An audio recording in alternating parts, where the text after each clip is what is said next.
सुस्वागतम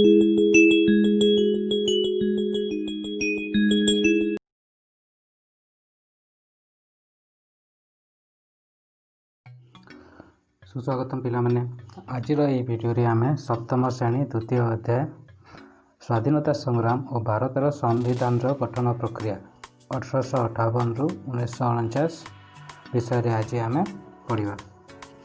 अच्छा ठीक अच्छे चलो पढ़ा। बिलातर ईस्ट इंडिया कंपनी प्रथम वाणिज्य करने उद्देश्य भारत को प्रवेश कला। बिलात कहले कौन इंग्लैंड आज इंग्लैंड को आम आग काल बिलात कहते। बिलातर आमर गोटे कंपनी थी तार नाम था ईस्ट इंडिया कंपनी। से प्रथम कौन उद्देश्य भारत प्रवेश करता। बिलातर ईस्ट इंडिया कंपनी प्रथम वाणिज्य करने उद्देश्य भारत को प्रवेश करता। आंगुली प्रवेश रु बहु प्रवेश करी चतुर इंग्रेज कंपनी आस्ते आस्ते तांकर साम्राज्य विस्तार करने को लगे। आमर आंगुली प्रवेश माने कौन आंगुली माने धीरे धीरे से माने आमर देश को प्रथम से वाणिज्य करने से बहु प्रवेश भीतर को आउ पशिकी चतुर आमर इंग्रेज कंपनी माने आस्ते आस्ते तांकर इंग्रेज साम्राज्य आम भारत में विस्तार करने को लगे। भारतीय मानक शोषण कर धन सबू देश को बोही नेले। से माने इंग्रेज माने कौन कले इंग्रेज माने भारतीय मानक शोषण कर माने आम भारतीय मानकर धन सबू धनरत्न टंका पैसा सबू तांकर देश बिलात बा इंग्लैंड को से माने बोहीकी नहीं गले। भारतीय मानक मनरे इंग्रेज मानक विरुद्ध रे असंतोष निया जड़िला। कहा मनरे इंग्रेज मानक विरुद्ध असंतोष निया जड़िला। भारतीय मानक मनरे इंग्रेज मानक विरुद्ध रे असंतोष निया लगिला। 1857 मसीह हिंदू और मुसलमान सिपाही मैंने एकत्रित हो भारत स्वाधीनता संग्राम नेतृत्व में इंग्रेज विरुद्ध रे विद्रोह घोषणा कले जहाँ सिपाही विद्रोह नाम नामित करागला। सिपाही विद्रोह क्या कहगला। 1857 मसीह उभय हिंदू और मुसलमान सिपाही मैंने सैनिक मैंने एकत्रित होती आमर भारतर स्वाधीनता संग्रामी नेतृत्व में आमर क्या विरुद्ध इंग्रेज शासन विरुद्ध में विद्रोह घोषणा कले। यही जो विद्रोह घोषणा कले ताकू सिपाही विद्रोह नाम नामित करागला।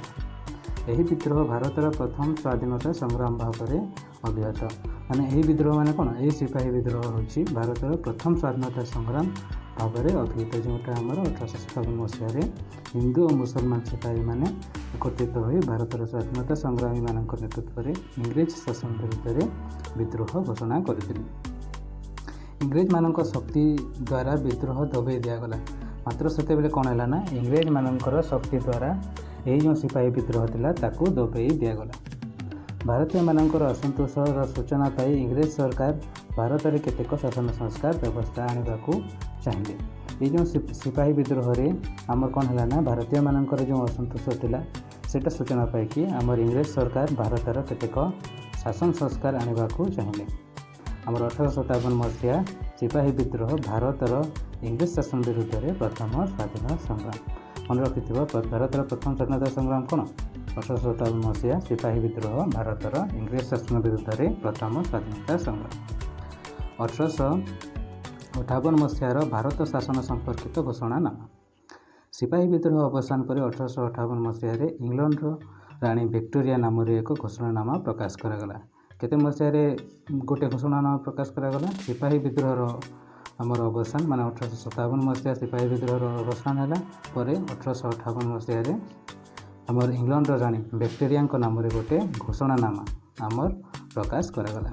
यही घोषणानामा बल भारतीय प्रजा माने ब्रिटिश साम्राज्य जेकोसी स्थान में रही ब्रिटिश प्रजा परी समान अधिकार उपभोग करेंगे। यही घोषणानामा लिखाई कि भारतीय आमर प्रजा माने भारतीय जनता भारतीय लोक मैंने ब्रिटिश साम्राज्यर कौन भी स्थान में जदि रहिले से माने ब्रिटिश प्रजा परी समान अधिकार से माने उपभोग करें। शिक्षागत योग्यता भित्ति भारतीय माने सरकारी चाकरी नियुक्ति पाइबे। जो सब भारतीय माने थिले से माने जदि सरकारी चाकरी नियुक्ति पाइबा को इच्छुक थे से माने शिक्षागत योग्यता भित्ति भारतीय माने सरकारी चाकरी नियुक्ति पाई पारिबे। 1858 मसीह भारत शासन आईन को बुद्धिजीवी मान द्वारा मार्गा कटर आख्या दिगला। मार्गा कटर आख्या क्या दिगला 1858 मसीह भारत शासन जो आईन होता बुद्धिजीवी मान द्वारा मार्गा कार्टर आख्या दिखाई। सिपाही विद्रोह पर 1858 घोषणानामा फल ईस्ट इंडिया कंपनी हाथरू क्षमता हस्तांतर होई ब्रिटिश राणी हाथ को गला। सिपाही विद्रोह पर आम 1858 मसीह जो घोषणानामा है से ईस्ट इंडिया हाथरू क्षमता क्या हाथ को गला, ईस्ट इंडिया कंपनी हाथरू क्षमता हस्तांतरित होगी ब्रिटिश आम राणी जी थे आम विक्टोरिया तांकर हाथ को स्थानांतरित होगा हाथ को गला।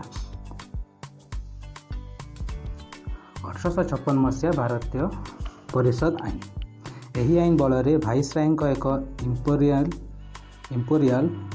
विधान परिषद गठन करागला एवं यह सदस्य भाइसराय द्वारा मनोनीत हेले, जहाँफल ख्यातिसंपन्न भारतीय माने आईन प्रणयन पर सुजोग पाइले। 1861 मसीह गोटे आमर भारतीय परिषद आईन गठन है। यही आईन गठन फल आमर जो भाइसराय एक इंपोरियल विधान परिषद गोटे गठन करागला एवं यह सदस्य माने भाइसराय द्वारा मनोनीत हेले, जहाँफल जे आम ख्यातिसंपन्न आमर भारतीय माने थे ख्यातिसंपन्न भारतीय माने आईन प्रणयन गोटे अधिकार सुजोग पाइले।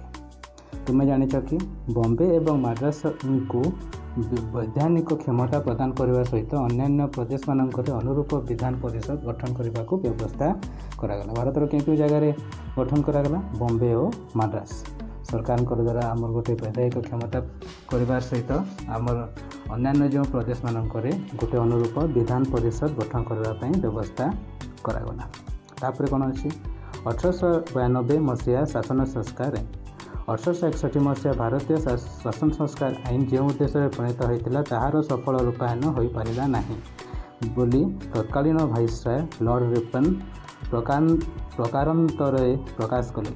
माने 1861 मसीह जो आमर भारतीय शासन संस्कार आईन जो होता जो उद्देश्य प्रणीत होता ताहार सफल रूपायन हो पारा नहीं, से तत्कालीन गोटे भाइसराय थे से समय भाइसराय लॉर्ड रिपन ताकू प्रकारांतरे प्रकाश कले। भारतीय मानक दाबी को इंग्रेज सरकार निकट में उपस्थापन कर भारतीय स्वाधीनता आने 1885 मसीह आलान एक्टिवियन ह्यूम उद्यम भारतीय जातीय कांग्रेस सृष्टि है।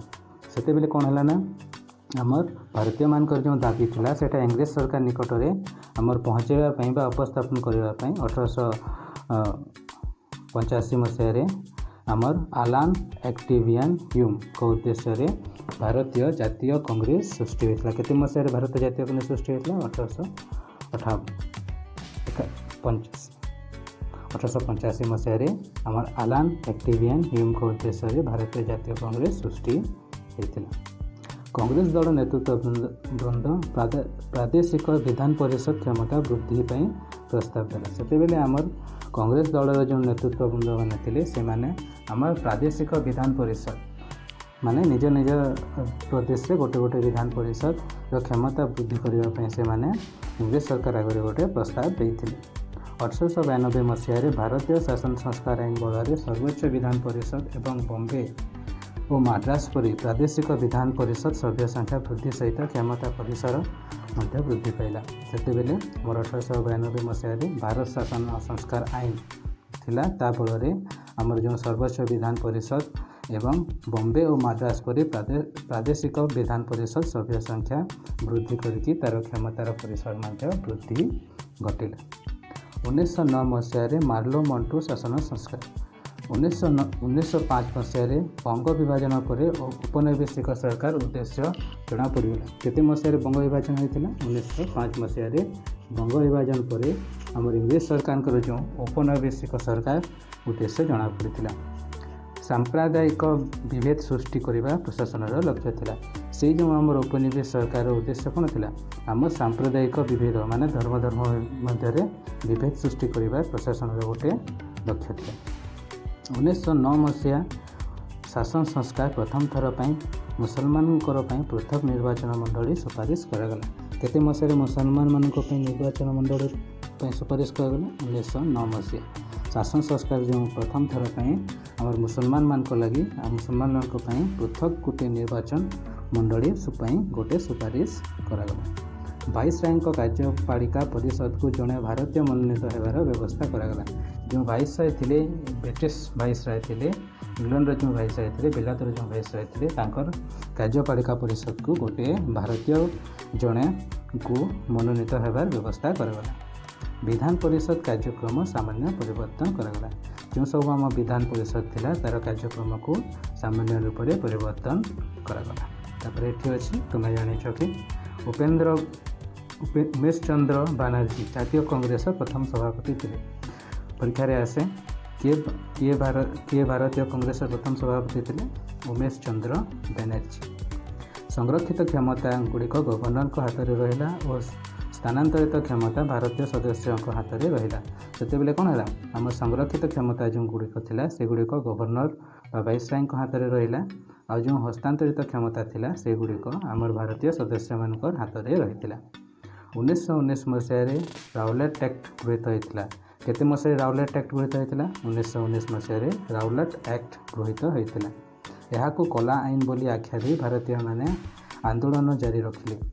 कला आईन बोली भारतीय माने केते मसीह आमर आंदोलन जारी रखिले? 1919 मसीहा राउलेट एक्ट गृहीत होता। यह कला आईन भाव में आख्या देकी आमर भारतीय माने आंदोलन तांकर जारी रखिले। 1919 अमृतसर जालियानवाग ठारे जनरल डायर द्वारा आमर गणहत्या करा जायतिला। जालियानवाग केबे और कहा द्वारा गणहत्या होता? 1919 मसीह आमर अमृतसर जालियानवाग ठारे आमर जनरल डायर द्वारा गणहत्या होता। 1919 मसीह खलीफात आंदोलन होता। 1919 मसीह आ गोटे घटना घटी खलीफात आंदोलन। 1919 मसीह आमर खलीफात आंदोलन होता। 1919 मसीहा भारत शासन संस्कार आईन। 1918 मसीह शासन सचिव मोंटेग्यू एवं वाइसराय चेम्सफोर्ड भारत आसी कांग्रेस नेतृत्व सहित आलोचना कर सारिबा परे से 1919 मसीह भारतर शासन संस्कार आने जो प्रस्ताव मान देते यह 1919 मसीहा भारत संस्कार आईन बा मोंटेग्यू चेम्सफोर्ड शासन संस्कार नाम परिचित। परीक्षा आसे मोंटेग्यू चेम्सफोर्ड शासन संस्कार आईन कौन? सब मन रख 1918 मसीह आम शासन सचिव मोंटेग्यू एवं वाइसराय कि चेम्सफोर्ड भारत आसिक आमर कांग्रेस नेतृत्व गुंड मान सहित से आलोचना करते। 1919 मसीह भारत संस्कार शासन संस्कार आने से जो सब प्रस्ताव देते यह 1919 मसीह आमर भारत संस्कार आईन बा मोंटेग्यू चेम्सफोर्ड शासन संस्कार आईन नाम नामित नाम अंकित। यही शासन संस्कार आईन प्रदेश मानकर द्वैत शासन व्यवस्था रहा। ये जो आमर मोंटेग्यू चेम्सफोर्ड बा भारत संस्कार आईन रे आमर कौन थिला ना यही आईन बल आमर जो भारतर जो प्रदेश मानक थिला से प्रदेश मानक आमर द्वैत शासन व्यवस्था रही। शासन व्यवस्था क्षमता दुई भाग में विभक्त करागला। यही द्वैत शासन व्यवस्था साधारणतः दुई भाग में विभक्त करागला। गोटे थिला आमर संरक्षित इंग्लीश कहुए रिजर्व। सेकेंड होची आमर 2 नंबर होची हस्तांतरित जहाँ कहुए ट्रांसफॉर्म। सब मन रख द्वैत शासन व्यवस्था दुई भाग में विभक्त करागला। गोटे है आमर संरक्षित रिजर्व और 2 नंबर होची हस्तांतरित सेटा होची आमर ट्रांसफर। तापर आगू जावा 1935 मसीहा भारत शासन आईन। 1935 मसीह ब्रिटिश पार्लियामेंट भारत शासन आईन प्रणयन करागला। 1935 मसीह ब्रिटिश पार्लियामेंट कौन क्यों आईन प्रणयन करागला? 1935 मसीह आम ब्रिटिश पार्लियामेंट भारत शासन आईन प्रणयन करा जायतिला। यार वैशिष्ट्य गुड़िक निम्न प्रदान करागला। यही जो ब्रिटिश पार्लियामेंट जो आम आईन प्रणयन करागला से विषय आम तले दिगला। एथिरे भारतर एक संघीय राष्ट्र सृष्टि करने व्यवस्था थिला। यही जो आमर ब्रिटिश पार्लियामेंट जो आईन प्रणयन करागला से भारत में एक संघीय राष्ट्र सृष्टि करवार व्यवस्था करा जायतिला। ब्रिटिश पार्लियामेंट हाथ में उक्त आईन संशोधन एवं परिवर्तन कर अधिकार न्यस्त करागला। ब्रिटिश पार्लियामेंट हाथ में कौन करागला ना यही जो आमर भारत शासन आईन संशोधन एवं तार परिवर्तन करने अधिकारटा तापर छाड़ी दिगला न्यस्त करागला। 1919 मसीहा आईन प्रदेश मानक प्रदत्त संरक्षित और हस्तांतरित क्षमता बाद दिया जाए केंद्र सरकार क्षमता को संरक्षित और हस्तांतरित क्षमता भाग करागला। से कौन है ना 1919 मसीह ये जो आईन थी आमर भारत शासन आईन ताकू आमर प्रदेश मानक प्रदत्त जो दि जाता प्रदेश मानक संरक्षित और हस्तांतरित क्षमता ताकू कौन करागला ना बाद दिगला काढ़ी दिगला तापर ता बदल कौन करागला ना केंद्र सरकार क्षमता गुड़िक जिते आम केंद्र सरकार जो केंद्र जो सरकार था क्षमता गुड़िक संरक्षित हस्तांतरित क्षमता रे भाग करागला से कौन है ना 1919 मसीह केंद्र सरकार जो क्षमता थी से संरक्षित और हस्तांतरित क्षमतार भाग कर दिगला। तापर केंद्र और राज्य मध्य क्षमता बंटन व्यवस्था करागला। भारत में जो थिला केंद्र और राज्य मध्य विभिन्न प्रकार क्षमतार बंटन बा भाग कर व्यवस्थाटा करागला। सांप्रदायिक प्रतिनिधित्व व्यवस्था रहा। ये जो आईन भारत शासन आईन आमर सांप्रदायिक प्रतिनिधित्व माने धर्म भितर हिंदू मुसलमान क्रिश्चियन भितर आमर प्रतिनिधित्व व्यवस्था रहा। केंद्र और राज्य मध्य विवाद समाधान एवं आईन तर्जमा करने संघीय न्यायालय व्यवस्था रहा। ताछड़ा आमर भारत जो केंद्र और राज्य मध्य विभिन्न विवाद समाधान एवं विभिन्न आईन तर्जमा करने देखरेख करने गोटे संघीय न्यायालय व्यवस्था रहा। तापर 1947 मसीहा भारतर स्वाधीनता आईन। ब्रिटिश सरकार प्रतिनिधि क्षमता भारतीय मानकर समस्या समाधान उद्देश्य लॉर्ड माउंटबेटन बड़लाट भारत को 1947 मसीह आसी। लॉर्ड माउंटबेटन भारत को केतबेले आसते 1947 मसीहा से कौन थे से ब्रिटिश सरकार गोटे प्रतिनिधि भाव में भारतीय मानकर जो आम समस्या अच्छी तार समाधान करने 1947 मसीह से भारत को आसी। से भारत में कांग्रेस नेतृत्ववृंद मुस्लिम लीग नेता एवं भारत में केतेक विशिष्ट व्यक्ति मान सहित आलोचना कर जो प्रस्ताव देते ब्रिटिश सरकार अनुमोदन लाभ करता। सेतेबेले से लॉर्ड माउंटबेटन कौन करते 1940 मसीह आसी। से कौन करते ना भारत कांग्रेस जो कांग्रेस तो नेतृत्ववृंद थे तापर आमर मुस्लिम लीग्र नेता मैंने एवं भारत केतेक विशिष्ट व्यक्ति मान सहित से लॉर्ड माउंटबेटन आलोचना करते। आलोचना कर जो प्रस्ताव देते ताहा ब्रिटिश सरकार अनुमोदन लाभ कर। व्यवस्था गुड़िक कौन माने से लॉर्ड माउंटबेटन देथिबा व्यवस्था गुड़िक कौन भारत को विभाजन करा जाए भारत और पाकिस्तान नाम दुईटी स्वाधीन राष्ट्र सृष्टि कर। लॉर्ड माउंटबेटन जो आमर ब्रिटिश सरकार जो अनुमोदन प्रस्ताव देते से प्रथम आम व्यवस्था थिला कि भारत को विभाजन करा दुई भाग में विभक्त कर गोटे हे भारत आ गोटे हे पाकिस्तान नाम दुईटी स्वाधीनता राष्ट्र सृष्टि कर। 1947 मसीहा अगस्त 14 तारिख दिन पाकिस्तान स्वाधीनता दिवस पालन कर बेले भारत स्वाधीनता दिवस 1947 अगस्त 15 तारिख दिन पालन कराए। सब मन रखब 1947 मसीहा अगस्त 14 तारिख दिन भारत पाकिस्तान स्वाधीनता दिवस पालन कराए और भारत स्वाधीनता दिवस 1947 मसीहा अगस्त 15 तारिख दिन पालन कराए। माउंटबेटन कौन कौन देते प्रत्येक राष्ट्र पृथक पृथक भाव में सार्वभौम व्यवस्थापक सभा रहिबो। भारत में थिबा प्रत्येक राष्ट्र तांकर पृथक भाव में अलग अलग भाव में आम सार्वभौम व्यवस्थापक सर्वधर्म विशेष गोटे व्यवस्थापक सभा रहिबो। प्रत्येक राष्ट्र बड़लाट नियुक्ति रही। भारत में थिबा प्रत्येक राष्ट्र गोटे गोटे बड़लाट नियुक्ति व्यवस्था रहिबो। राज्य मानकर गवर्नर नियुक्ति पाइबे। भारत में थिबा समस्त राज्य मानकर गोटे गोटे गवर्नर नियुक्ति पाइबे। भारत में ब्रिटिश सरकार शासन रहिबो नाही। से लॉर्ड माउंटबेटन कौन लिखिथिले भारत में आउ ब्रिटिश शासन रहिबो नाही। तापर अछि हमर सांविधानिक प्रणयन सभा। कैबिनेट मिशन सुपारिश क्रमे संविधान प्रणयन पर एक संविधान प्रणयन सभा गठन कर कौन होता ना आमर कैबिनेट मिशन सुपारिश क्रमे आमर भारत संविधान प्रणयन लगे गोटे संविधान प्रणयन सभा गठन कर। संविधान प्रणयन सभा सदस्य माने परोक्ष भाव में निर्वाचित होते। ये जो आमर भारत संविधान प्रणयन सभा थिला सबु सदस्य आमर परोक्ष भाव में से निर्वाचित होती आसी। मुस्लिम लीग रही सभार अलग हो जाता से ये जो संविधान सभा थिला से आमर मुस्लिम लीग आमर पार्टी जो आमर दल थिला से कौन होता ना से अलग हो जाता। सभार सदस्य संख्या 389 थिला। से जो आमर सभार सदस्य थिला से आमर 3089 सभ्य संख्या थिला। संविधान प्रणयन सभा प्रथम 1946 मसीहा डिसेम्बर 6 तारिख बसी। सब मन रखि आमर जो संविधान प्रणयन सभा थिला से 1946 मसीहा डिसेम्बर 9 तारिख में बसी। डॉक्टर राजेंद्र प्रसाद संविधान प्रणयन सभार सभापति होता बेले डॉक्टर भीमराव अम्बेडकर चिठा प्रस्तुत कमिटीर अध्यक्ष थे।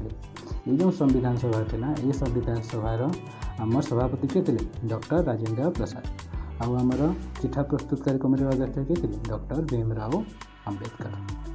नूतन संविधान 1949 मसीहा नवेम्बर 26 तारिख दिन ग्रहण कर 1950 मसीहा जनवरी 26 तारिख कार्यकारी हो ये जो आम संविधानिक प्रणयन सभा थिला से कौन कला ना 1949 मसीहा नवेम्बर 26 तारिख दिन से आम नूतन संविधान ग्रहण करागला आ 1950 मसीहा जनवरी 26 तारिख रु से आम संविधान प्रणयन सभा आज पर्यंत कार्यकारी हो आसूची।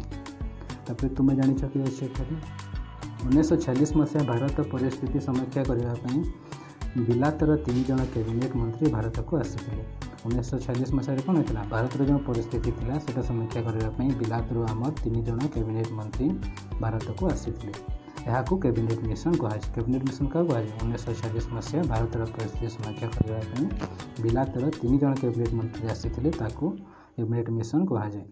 यही मिशन सुपारिश अनुसार भारतर निर्वाचन कराई भारतीय संविधान प्रणयन करने एक संविधान प्रणयन सभा गठन करा।